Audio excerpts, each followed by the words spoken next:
Assalamualaikum warahmatullahi wabarakatuh.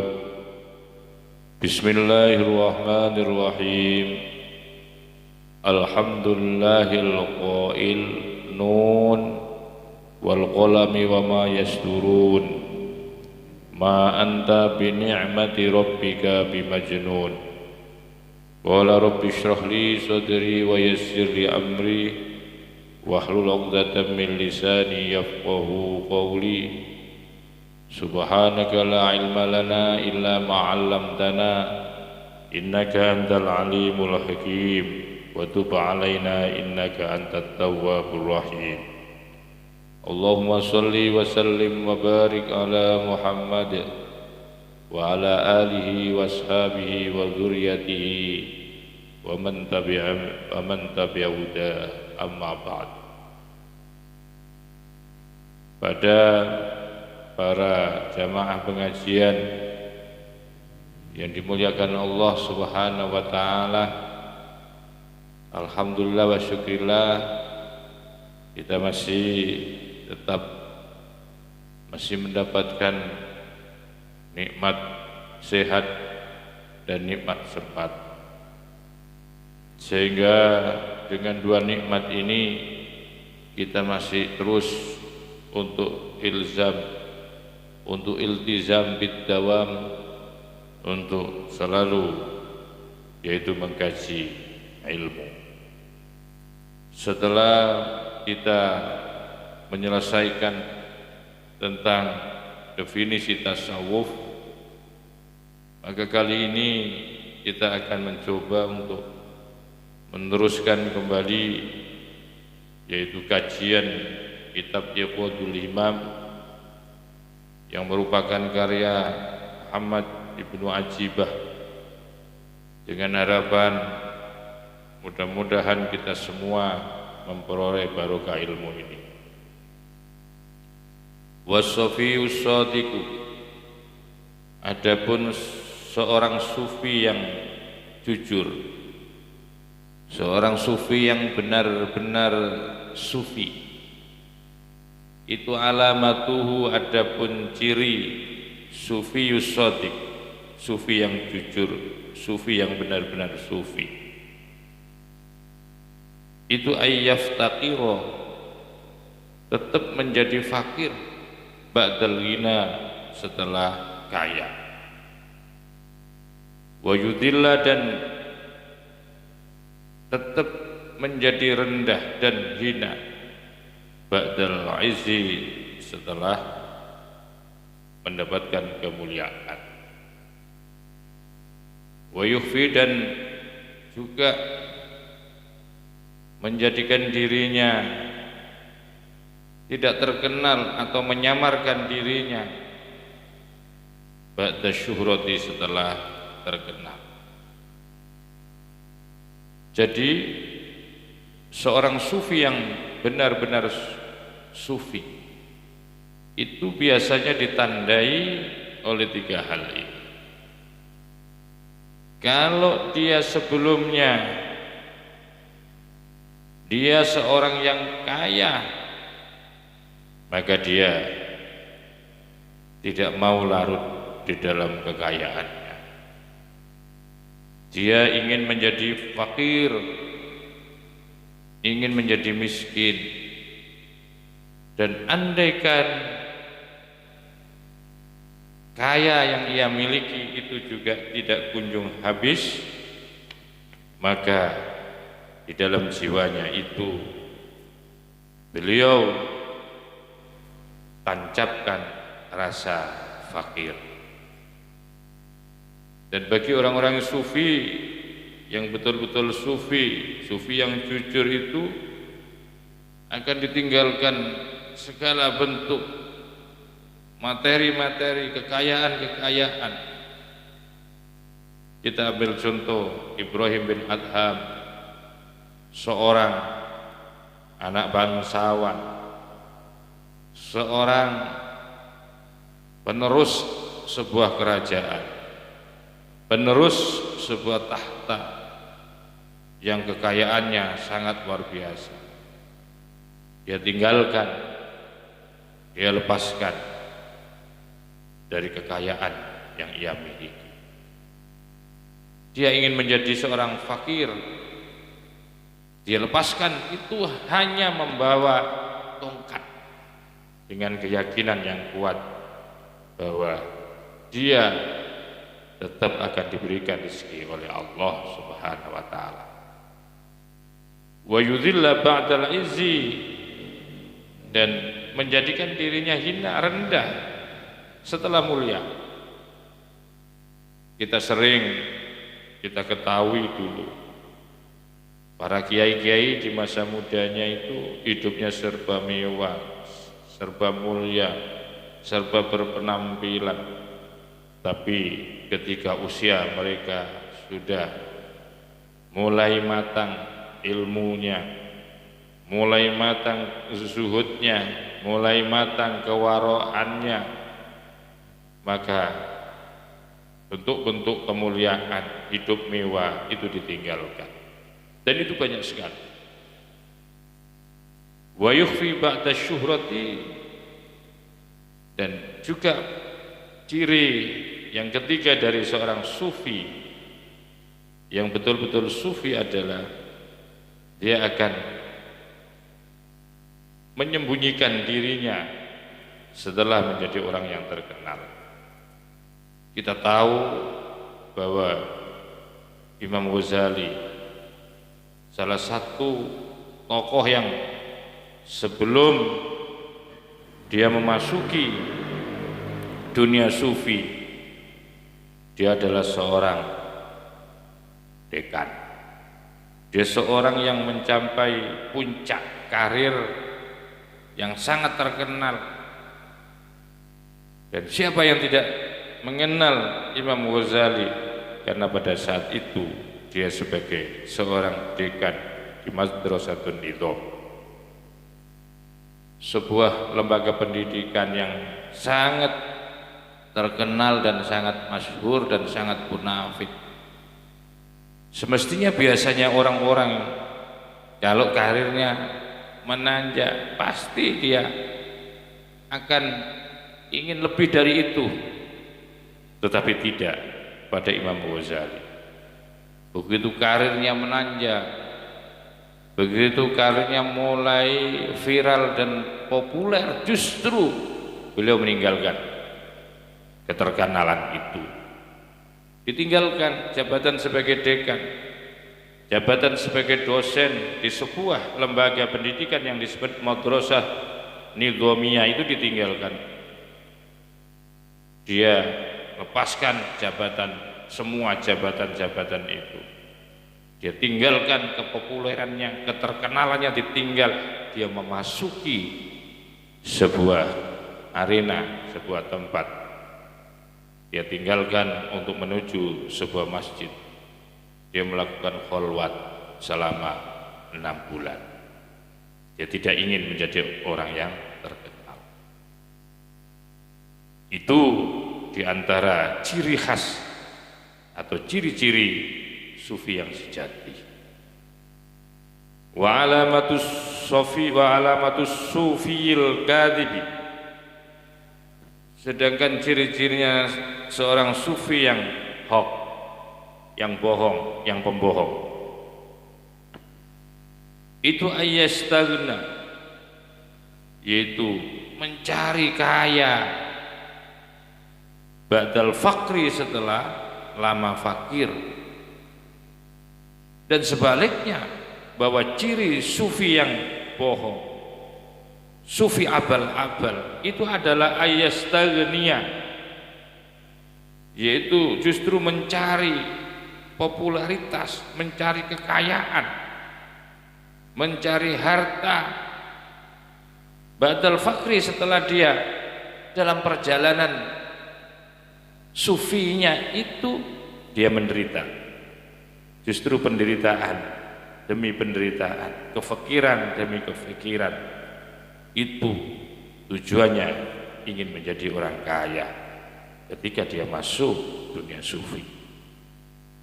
Ini salah satu ciri sufi yang tidak jujur, atau saya istilahkan sufi abal-abal.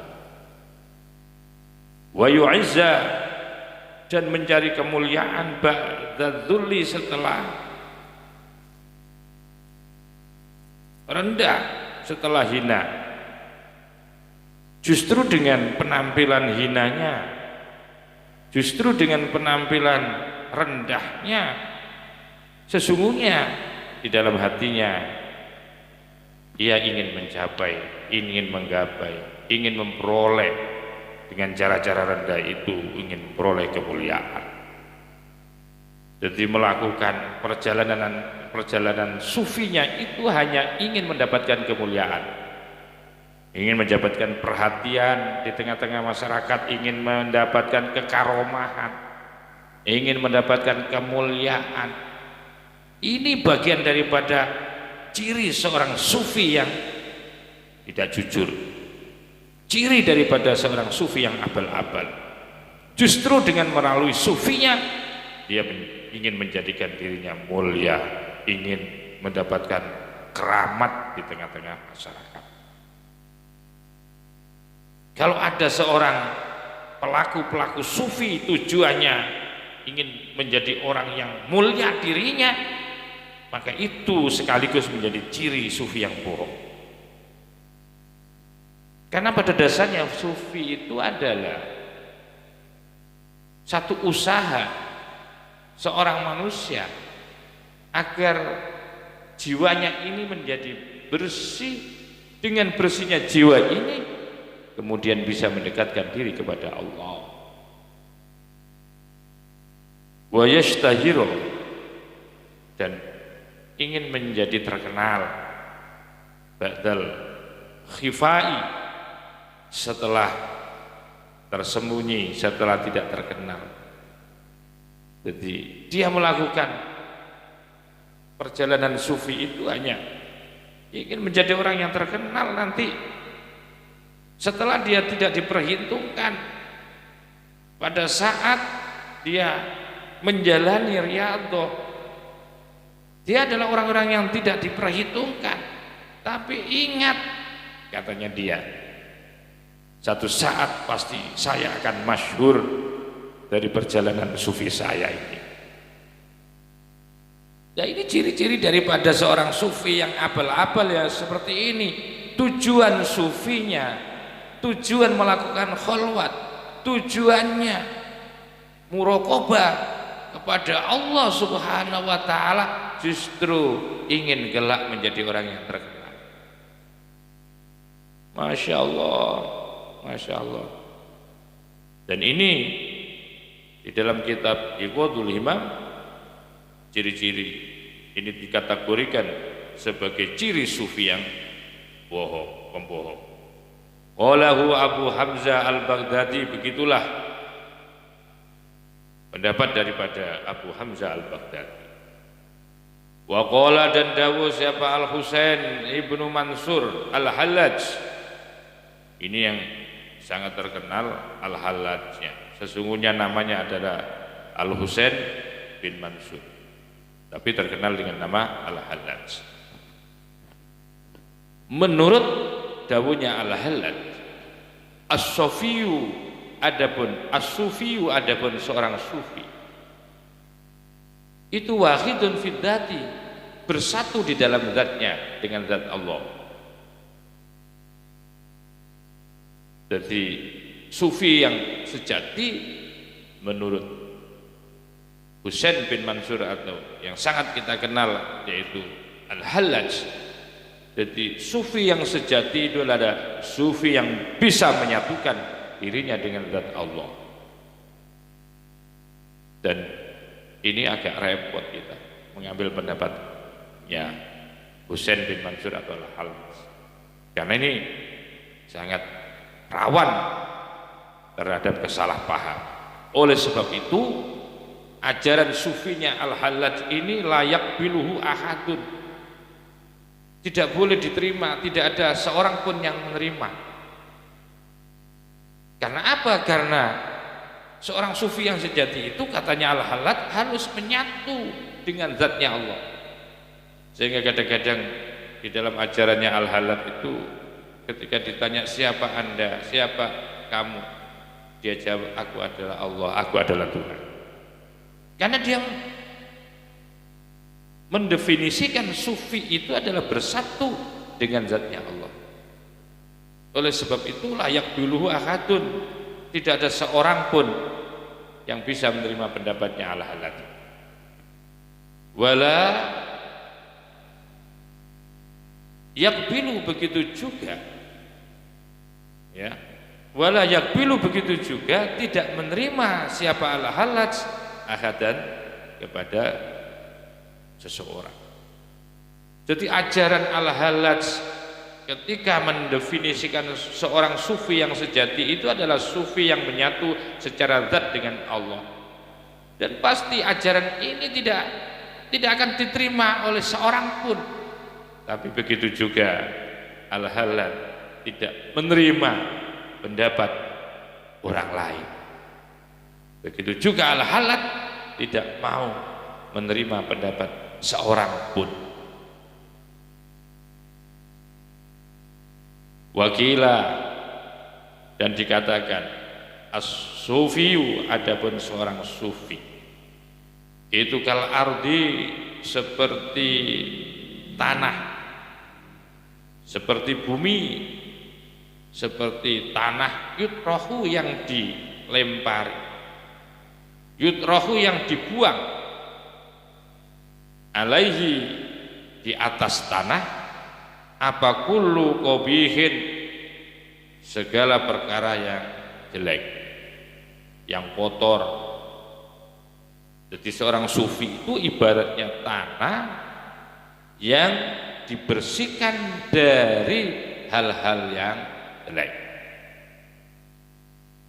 Wala yakhruju, dan tidak keluar, tidak muncul, tidak tumbuh minhu dari tanah, illa kullu malihin, kecuali yang tumbuh itu adalah perkara-perkara atau seluruh perkara yang indah atau yang manis.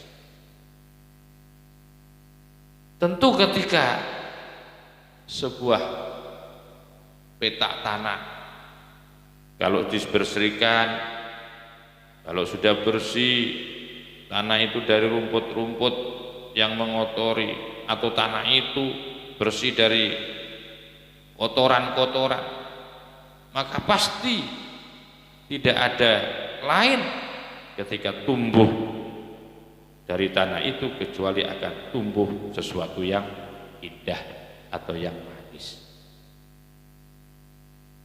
Begitu juga seorang sufi, pengibaratannya seperti tanah.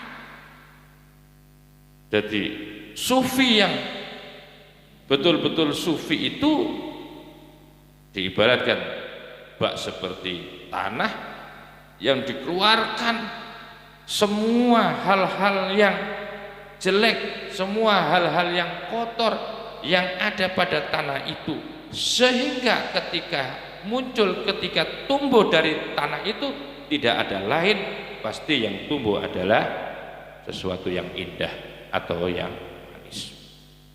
Wa yata'uhu, dan menjadikan pijakan kepada bumi atau tanah. Siapa albirru, orang yang baik, wal fajiru, dan orang yang jelek. Dan ketika tempat itu bersih, maka semua orang akan berebut. Ketika di tanah itu sudah tidak ada duri, sudah tidak ada rumput yang ketika diinjak menjadi sakit, maka jelas tanah itu akan dihuni, akan diinjak, karena tanah itu akan diinjak baik oleh orang baik dan oleh orang buruk. Pasti itu. Dan begitulah sifat daripada seorang sufi. Jadi dia tidak membenci lagi kepada siapapun di antara orang-orang yang membenci. Dia tidak membenci kepada orang yang membencinya. Bahkan kalau ada istilah Ya, ada istilah itu bahwa orang-orang yang sudah pada tingkatan sufi itu yang ada hanyalah kasih sayang dan cinta kepada makhluk Allah Subhanahu wa taala. Sehingga ketika dicaci, dimaki, dibuli, difitnah, orang-orang yang sudah tingkatan sufinya sempurna itu tidak akan pernah membalas fitnah dengan fitnah, caci maki dengan caci maki. Tidak pernah itu akan muncul di mulutnya orang-orang yang sufi. Sehingga kalau diibaratkan seperti kayu, bahwa kun kasyajarah, jadilah kamu seperti pohon, yurma bil hajar yu'ti bisam. Jadilah seperti pohon, ketika dilempar dengan batu dia akan memberikan buah. Itu jiwanya orang sufi yang seperti itu. Ketika dia difitnah, ketika dia dimaki-maki, bukan kemudian dibalas dengan maki-makian, tapi dibalas dengan kasih sayang. Itu jiwanya orang sufi. Waqalu, dan berdebat dan berpendapat. Waqalu, dan berkata, siapa ulama sufi, min akbahi kulli qabihin, setengah dari perkara, ya, jeleknya daripada jeleknya perkara, seburuk-buruk perkara, sufiyun, seorang sufi, sahihun, yang bakhil atau yang pedit. Sehingga disimpulkan seorang sufi itu tidak punya ciri sebagai orang bakhil. Kalau ada orang sufi itu bakhil, medit, tidak bisa disebut seorang sufi. Karena sufi itu jiwanya itu sayang, jiwanya itu belas kasih, sehingga tidak ada sedikit pun perkara jelek di dalam jiwanya seorang sufi. Maka itu perkara yang paling jelek yang ada pada diri seorang sufi adalah sufi yang bakhil, sufi yang medit, ya. Waqala, dan berkata siapa Asyibli, Imam Asyibli, as-sufiyu, adapun sufi, seorang sufi itu munqatiun, orang yang memutuskan anil khalqi, dari makhluk, muttasilun, yang terus nyambung, berhubungan terus, bil haqi, dengan yang maha hak, yaitu Allah Subhanahu wa taala. Liqauli ta'ala, sesuai dengan dawuhnya Allah taala, wastona'tuka li nafsi, aku telah memilihmu, li nafsi, hanya untukku. Jadi orang sufi itu adalah orang yang memutuskan hubungan dengan makhluk. Dia terus hatinya nyambung dengan Allah Subhanahu wa taala. Karena dia sesuai dengan dawuhnya Allah, wastona'tuka, dan aku telah menjadikan kamu, aku telah pilih kamu, li nafsi, hanya untukku. Karena begitu seseorang itu dijadikan oleh Allah sebagai seorang sufi, maka itu berarti sudah dipilih Allah, ya. Maka sudah aku pilih kamu hanya untuk diriku, bukan untuk yang lain. Maka itu orang-orang sufi itu, ya, orang-orang yang sudah sekaliber Imam Ghazali, sekaliber Abu Hasan Asyadzili, sekaliber a'immatul mutasawwif, banyak sekali itu. Hidupnya pasti tenang, hidupnya pasti tentram, karena jiwanya itu yang ada hanyalah Allah. Sekalipun dia komunikasi dengan orang, sekalipun mereka bergaul dengan makhluk, tapi hatinya terus nyambung dengan Allah Subhanahu wa taala. Tidak pernah putus sedetik pun sambungan hatinya terus menyambung dengan Allah. Itu sufi yang sejati, katanya Imam Asy-Syibli.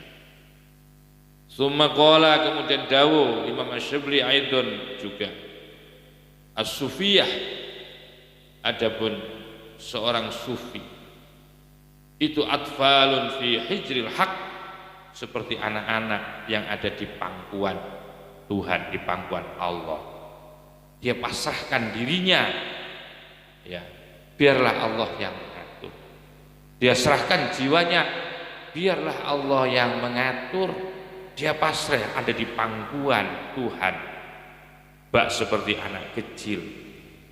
Itulah sifat daripada seorang sufi.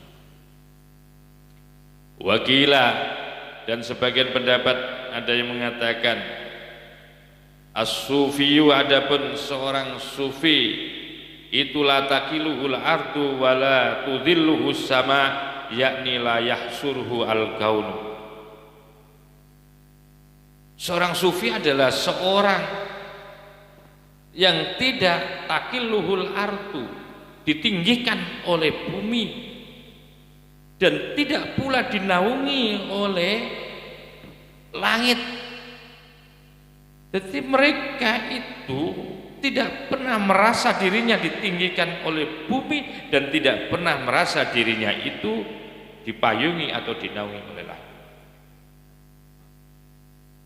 Yakni maksudnya apa itu? Layah suruhu al-kaunu, dia tidak dibatasi oleh alam. Dia hanya menikmati hubungannya dengan Allah Subhanahu wa taala, alam yang terbatas. Ya, alam ini terbatas. Itu tidak bisa membatasi jiwanya orang sufi. Maka itu yang meninggikan dirinya bukanlah bumi, yang menaungi dirinya adalah bukanlah langit, tapi yang menaungi dirinya adalah Allah. Sehingga dia tidak terbatasi oleh alam. Dia ada di dalam samudra ketauhidan. Dia ada di dalam samudra isyak bersama Allah. Inilah seorang sufi yang sejati. Wa qala, dan berkata siapa? Asy-Syaikh Zarruq, seorang imam Syekh Zarruq radhiyallahu anhu. Mudah-mudahan Allah memberikan ridha kepada Syekh Zarruq. Bagaimana katanya Syekh Zarruq? Syekh Zarruq mengatakan bahwa qad khuddah, sungguh telah dijelaskan apa at-tasawwufu, tasawuf, warusima, dan telah digambarkan, wa fussira, dan telah dijelaskan, biwujuhin, dari beberapa sisi-sisi. Telah didefinisikan, definisi tasawuf, telah digambarkan penggambaran tentang apa makna tasawuf, telah dijelaskan apa tasawuf dengan berbagai versi, dengan berbagai sisi-sisinya, sampai-sampai tabluhu, mencapai penjelasan tentang tasawuf, makna tasawuf, penggambaran tasawuf, penjelasan tasawuf itu sampai tabluhu nahwal alfaini, sampai mencapai yaitu 2000 makna. Tarji'u, kembali, apa kuluha, seluruh, ya, sisi-sisi makna tentang tasawuf itu kalau disimpulkan seluruh dari pemahaman definisi tasawuf, penggambaran tasawuf, penjelasan tasawuf dari beraneka ragam sisi, sesungguhnya kalau dikembalikan, dikonklusikan, kita bisa mengambil sebuah kesimpulan bahwa semuanya kulluha itu kembali, tarji'u kulluha lisidqit tawajjuhi. Jadi kalau disimpulkan dari beraneka ragam definisi dan penjelasan, intinya bahwa tasawuf itu adalah lisidqit tawajjuhi, untuk menghadapkan secara jujur ilallahi, kepada Allah, lisidqit tawajjuh ilallah. Hampir semua itu definisi daripada tasawuf. Andaikan ada definisi 5.000 yang beraneka ragam, model definisinya, tapi semuanya itu bisa dikumpulkan dalam 2 kalimat adalah lisidqit tawajjuhi ilallah, hanya membuktikan jujurnya bertawajuh kepada Allah Subhanahu wa taala. Wa innama hiya, dan sesungguhnya semestinya ya adapun wa innama ya adapun definisi wujuhun yang beraneka ragam fihi di dalam makna tasawuf. Ya artinya bahwa sekalipun definisi itu banyak ya terkait dengan makna tasawuf, maka sesungguhnya konklusinya atau kesimpulan dari itu semua adalah hanya lisidqit tawajjuhi ilallahi. Wallahu dabun Allah itu a'lamu, yang maha mengetahui tentang makna dan tujuan sejatinya daripada makna tasawuf. Mungkin kita ambil waktu mudah-mudahan sampai 30 menit saja, mudah-mudahan kajian hari ini untuk menyempurnakan definisi tasawuf, dan kemudian saya jelaskan tentang ciri-ciri seorang sufi yang sejati dan sufi yang abal-abal, dan kemudian kita kembali mengkaji tentang sufi yang sejati itu bagaimana, dan kemudian kita sudah gambarkan dan kita telah sampaikan dengan beberapa contoh-contoh tadi. Mudah-mudahan ini menjadi ilmu yang barokah, ilmu yang manfaat, dan kita bisa mentatbikkan yaitu ilmu tasawuf ini ke dalam jiwa kita, sehingga jiwa kita menjadi bersih dan dekat kepada Allah Subhanahu wa taala. Amin amin ya rabbal alamin. Dan mungkin sampai di sini mudah-mudahan menjadi ilmu yang manfaat. Allahumma shalli wa sallim wa barik ala sayyidina Muhammad walhamdulillahi rabbil alamin. Allahumma aghnina bil ilmi wa zayyina bil hilmi wa akrimna bit taqwa wa jamilna bil afiyah bi rahmatika ya arhamar rahimin. Sallallahu ala sayyidina Muhammadin walhamdulillahi rabbil alamin. Wallahul muwaffiq ila aqwamit thoriq. Wassalamu alaikum warahmatullahi wabarakatuh.